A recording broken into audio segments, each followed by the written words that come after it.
Let's talk about flips and how they affect the value of a home and whether or not it affects the inspection. I'm CJ Williams with Good Buddy Inspections.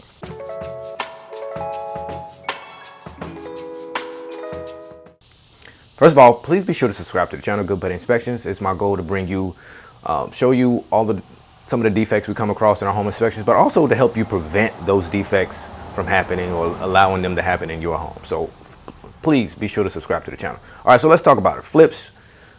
We hear there are investors everywhere. Charlotte, any city you go to, you're going to come across investment properties. People have invested.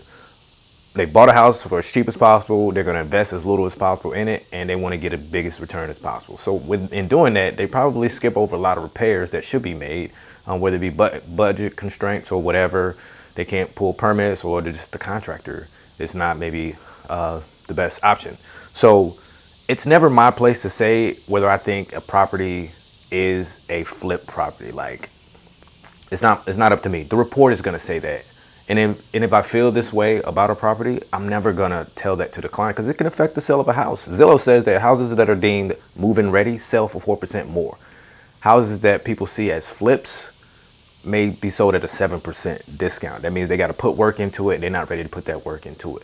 Whether houses are flip or not doesn't change the approach to inspecting that property. We're still going to approach it the same way we do any property with the same new construction home. We're going to start with that roof, down to the siding, down to the foundation, and the grading. On the inside, starting in the attic, coming down to all the rooms, checking the electrical, the HVAC, the plumbing, the appliances in there, making sure all the switches work, electrical outlets, windows, doors, everything within that house, everything that's installed in that house, we're going to make sure it performs the way it should or operates the way it should. So it's not going to change that. But we come across things all the time where people have taken some shortcuts when it comes to preparing a home to getting it sold. So what are the three things that you might find? While it's not my job to tell you whether I think a home is a flip or not, there are signs. There are things that let you know that a home is possibly, a flip property. And it's up to you to determine whether you want to move forward with that property. Some things that might tell you that. The upgrades, they may have made some upgrades to, they may have painted inside and out, fresh coat of paint inside, outside, or maybe both. They have maybe updated the appliances and fixtures, got nice brand new appliances, shiny fixtures, fancy fixtures, and they might have this floor throughout the house, new flooring throughout the house. Those are just things that might be done to kind of cover up some of the bigger things, right? We can get you looking at the smaller things. Maybe those bigger things won't matter to you as much, but they should. All right, the next thing they might do is, it might be hard to come across the documentation for that home. They don't have, it might be additions that have been made to the house. They can't pull the documentation on who did the work, or did the permits, the appropriate permits get pulled to do this work.